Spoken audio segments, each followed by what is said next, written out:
Find your balance. That is our goal here at Boost Health. Welcome to episode number 50 of the Boost Health podcast. Today's show features a special focus on prolonged fasting with yours truly. I'll speak about the difference between intermittent fasting and a prolonged fast, the wonderful world of autophagy, a sample schedule of a 24-hour fast day, what to eat before and after the fast, what to expect, if coffee is allowed, why humans are made for this, how to succeed in your first try, and much more. A couple quick announcements and we'll jump right into the show. Facebook group. Join us on the Boost Health Facebook group. I created this as a separate place to share wellness tactics, inspire each other, try new things, and have some fun. It's a nice community of folks, and right now we're talking about fasting since that's what we're talking about on the show this week. So to join, click on the link for the Facebook group at the bottom of the homepage of myboosthealth.com. And if you're watching this, you already know about Boost Health TV, but if you're just listening, we do have all of the podcasts available on Boost Health TV YouTube channel now, so you can check them out there. I've also created some really cool workout videos, including one that requires no equipment that you can do anywhere that takes less than 30 minutes.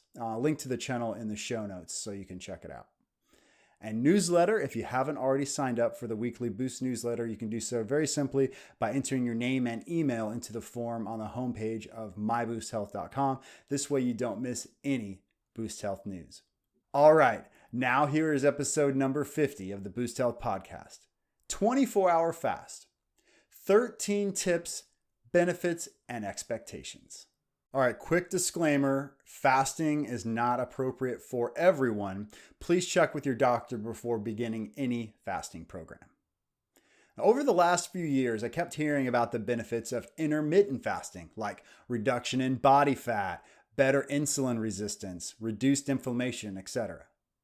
Since I'd already been doing overnight intermittent fasting of 12 to 14 hours every single night for the last few years, I felt like I already had ticked that box.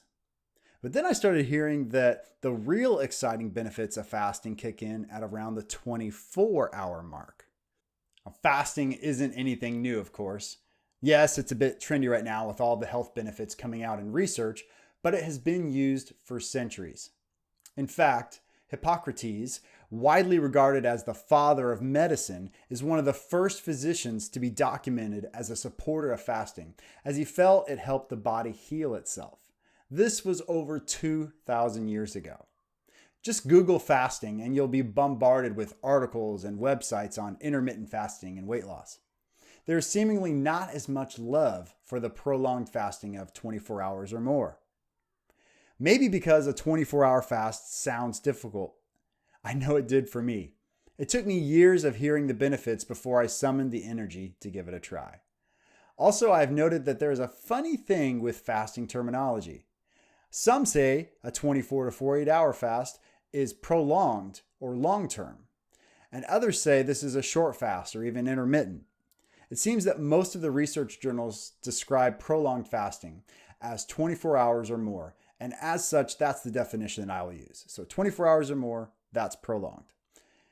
And my focus with prolonged fasting is not really weight loss or six-pack abs. It's really about longevity, and you'll hear why in the show. So here are the tips, benefits, and what to expect for your first 24-hour fast. Number 1, it is all about the autophagy. The most exciting thing to me is the process of cell turnover called autophagy. This is basically like spring cleaning for your cells, where your body gets rid of dysfunctional cells like cancer cells and creates new ones. With a history of cancer in my family, this got me really fired up to give it a try. I recently heard Dr. Stephen Cabral call prolonged fasting, again, which is fasting of 24 hours or more, the fountain of youth. He uses it in his practice as a tool to help patients heal themselves from the inside. A 2010 study in autophagy showed a large amount of autophagy in fasting mice, especially between 24 and 48 hours of fasting. A 2018 article on the MIT website showed that stem cells in intestines can double in regeneration with 24 hours of fasting in a study on mice. As we get older, our bodies lose the natural ability to do this autophagy. And so this can actually lead to an increased risk of cancer and Alzheimer's. So basically, we need to give our bodies an occasional dedicated rest from eating so it has the time to get rid of this cellular trash. Number 2, build up with intermittent fasting first. If the prospect of not eating for an entire day sounds scary to you at first, it was for me, then you can slowly work your way up to 24 hours with intermittent fasting. There are various types of intermittent fasting, but my favorite is the basic 12 to 16 hour overnight fast. Basically, it's as simple as waiting at least 12 hours from your last meal from the previous evening until the first meal of the day the following morning. For example, if you ate dinner at 7 p.m., then you'd wait until 7 a.m. the next day to eat. Easy peasy. Then you can slowly build up to 13 hours, 14 hours, and so on until you feel confident in going for the full 24. I actually did my intermittent fasting every day for several years before I finally decided to take the plunge in the 24-hour fast a few months ago. The evidence of autophagy removing cancer cells was just too exciting for me to ignore, and I finally decided to give it a try over the holidays in 2018. I loved it so much that I started doing the 24-hour fast weekly from Sunday dinner to Monday dinner. Building up slow may not be necessary for everyone though. In fact, I had a few of my clients try the 24-hour fast for the first time since I've been raving about it lately. And they just jumped straight into the 24-hour fasting without slowly building up, and they did just fine. So you may not necessarily need to do that, but it might be a good idea to slowly dip into it. Number 3, timing it just right. The Sunday dinner to Monday dinner seems to work out pretty well for most folks. It's nice to be able to eat dinner with your family on Sunday night as your last meal of the weekend, and then you just need to make it until Monday night dinner time to hit your 24 hours. I think it's really helpful to eat dinner at around 6:30 or 7 on Sunday night and then go to bed fairly early, like sometime before 9 p.m. And so when you wake up the next morning, you've already got quite a few hours under your belt. So I'm actually going to share with you my schedule of my 24-hour fast and the activities that I do, just to give you a reference of what works for me in case you want to try something similar. So as I said, Sunday, 6:30 to 7, having dinner with the family, then in bed actually by 8:30. Wake up at Monday at 5 a.m. and prep for the day. From 6 to 7 a.m. on Monday, I teach my fitness class. From 7 to 8, I actually work on an output task like a major project. Then from 8 to 8:30, I'm taking my kids to school. And then from 8:30 to 9 a.m., I am doing gratitude and productivity journaling. I've talked about that a lot on my morning routine episode. 9 a.m. to 1 p.m., I'm usually doing my personal training clients at that time. And this is where the hunger starts to kick in for me at about 10 a.m. But I find that the hunger pains, at least for me, go away after about 15 minutes. So it doesn't really last that long. Then I get another second wave of hunger at about 1 p.m. But again, it goes away in about 15 minutes. And whenever the hunger pangs kick in, I drink extra water, and that seems to help as well. And then from 1 p.m. to 3 p.m., I go back to working on the computer, and I do 90 minutes of an output task. So maybe it's a major project or editing the podcast or something. After 90 minutes, I go for a 10-minute walk. Now, this is based on science of the human brain being able to push for about 90 minutes, and then it needs a little break. So a little 10-minute walk, and then 20 minutes of an input task. So something like email or scheduling or doing a call, etc. So that's from 1 to 3. And then from 3 to 5, I start that cycle over again. So I'm doing that 90-minute output task again, working on a major project, something complex, editing a show. Then go for a 10-minute walk after 90 minutes. Then put in 20 minutes of work on an input task. So again, if there's email or scheduling or calls or something like that. And then I usually notice this crazy sort of surge of energy. It happens, in the last 4 or 5 hours of the day. It's almost like a euphoric feeling that has happened consistently each time I've done this 24-hour fast, which is pretty cool. This is just my theory, but I'm wondering if it's the body's way of saying, hey, this is really good. I'm getting rid of bad cells. I'm creating new cells. You should do this again sometime. and it's encouraging you by giving you sort of that euphoric feeling. Again, just a theory, but that's what I've noticed. And then from 5 to 6 on Monday, I do my workout. So it's a dynamic warm-up, strength training, post-workout mobility, and then I usually do 10 to 15 minutes of sauna. And then Monday from 6 to 7, I'm spending time with my family. And then at 7 o'clock, I can break the fast. So since I ate at 7 p.m. the night before, I will be able to eat at 7 p.m., 7 to 7:30 on this Monday night. And then from 7:30 to 8:30, again, spending time with the family. And at 8:30, it's bed. Okay, so that's my schedule of my 24-hour fast day. Number 4, have a nutrient-dense last meal. I jokingly call the final meal on Sunday night before the fast begins the last meal, like one would receive before their execution. As you would want with your last meal before your execution, you would want the same for this final meal before fasting, which is a healthy serving of nutrient-dense food. This should include lots of veggies, fruits, healthy fat, high fiber, and protein. As much as possible should be whole foods. If you eat heavily processed, high sugar, nutrient poor, low fiber foods, then you'll probably have a more challenging time as you'll be sort of riding the blood sugar roller coaster. Number 5, hunger pangs are normal. I know this is a shocker, but you're going to go through periods of hunger. What may be surprising, however, though, is how quickly they subside. In my own experimentation, I've noticed my biggest hunger pains occur, as I mentioned earlier in my schedule, when I would normally eat during the first time of the day, which is usually about 10 a.m. Then I get a couple more waves of hunger, like I said, at 1 p.m. or so, and then a few hours later. And then for the last few hours of the fast, they seem to pretty much just go away, and you have that sort of, again, energetic, euphoric feeling. A few of my clients have been experimenting with the 24-hour fast lately, and they agree with this finding of a few hunger pains during the normal eating periods, but then they seem to subside fairly quickly for everybody. Number 6, remember the benefits. Nothing makes it easier for me to make it through a whole day without eating than thinking about all of the cellular trash that's getting thrown out of the body and all of the wonderful new cells that are being created. I think about my body having a rest from the incredibly taxing job of digestion and having time to do the work that it was made to do. I think about all these cancer cells being recognized by my body and being thrown out before they have an opportunity to create issues. Most importantly, I think about how this could be adding years to my life to spend time with my family and friends. Number 7, huge boost of euphoria and energy. Like I mentioned when I was talking about my schedule, I get this big boost of energy and almost this euphoric feeling in the last few hours of the fast. This happens by about hour 19 or so. I choose this as a time to get my workout in, as I mentioned with my schedule.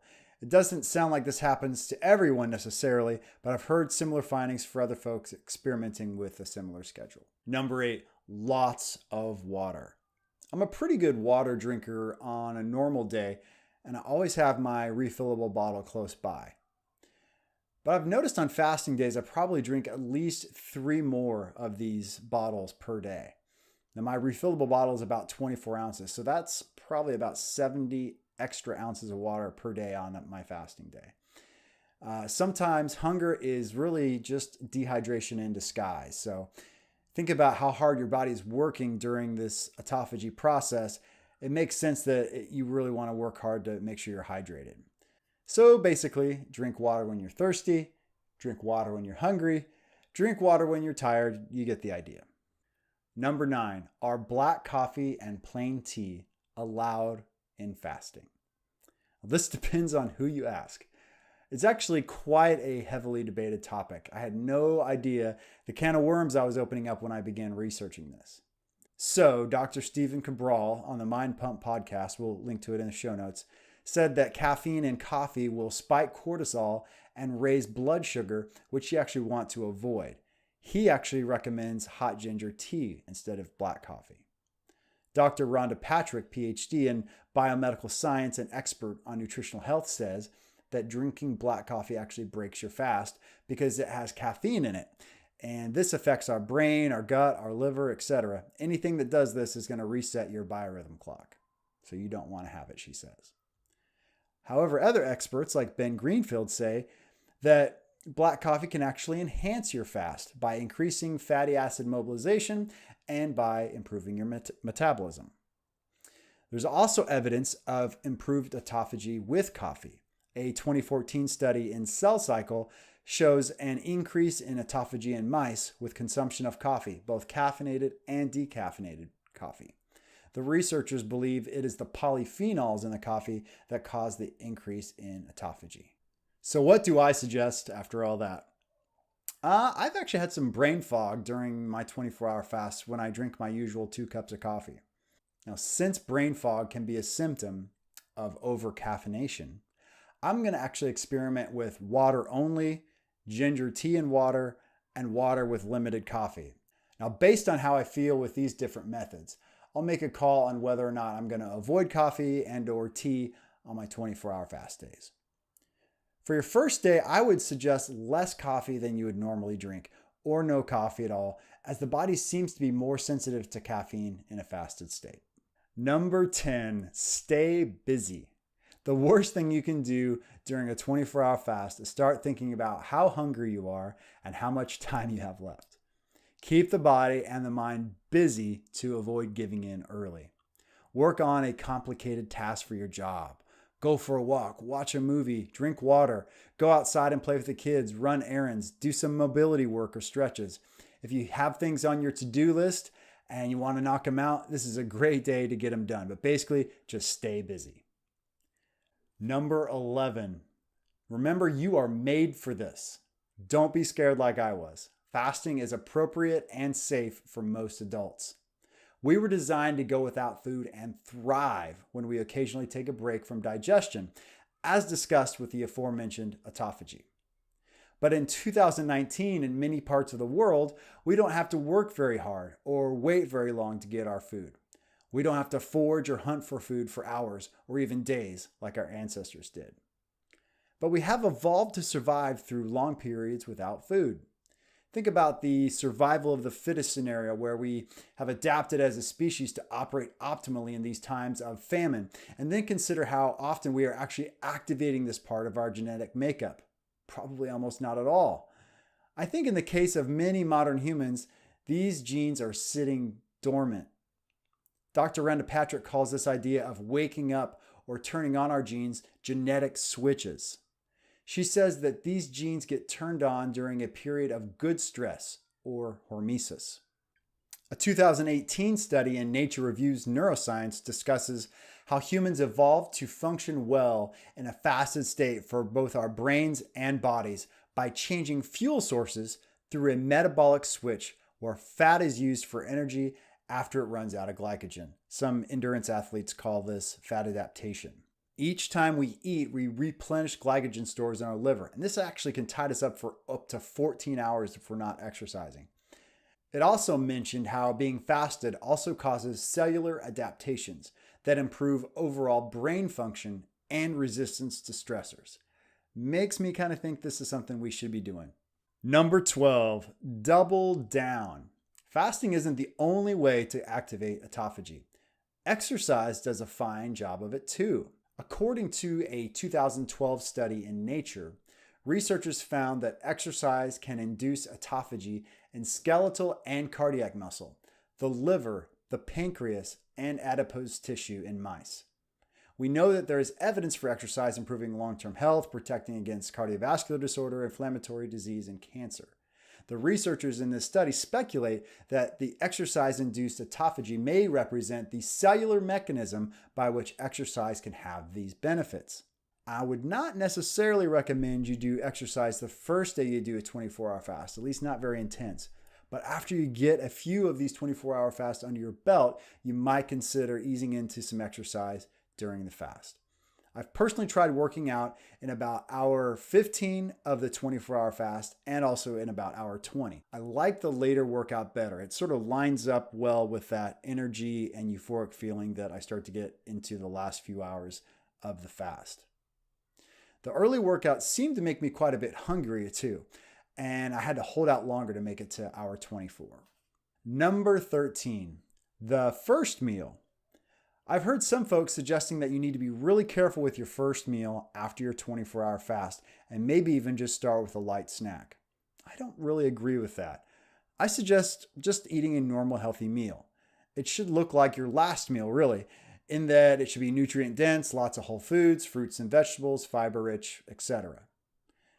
If I was to suggest avoiding something or being careful, I would recommend going crazy, like with a crazy cheat meal with lots of saturated fat and oil and refined sugar, as this could actually blow up like a bomb in your gut. Besides, you just did all this hard work creating healthy new cells, so let's feed them healthy nutrients to thrive on, at least right away. All right, I hope these tips, benefits, expectations, and the sample schedule will help you be successful in your 24-hour fasting efforts. And I hope you can add it to your regular weekly routine as appropriate. Thank you all very much for watching the show today. I really appreciate it. If you liked this, please give it a like and subscribe to Boost Health TV if you haven't already done so. Until next time, this is Paul Sandberg saying goodbye and find your balance.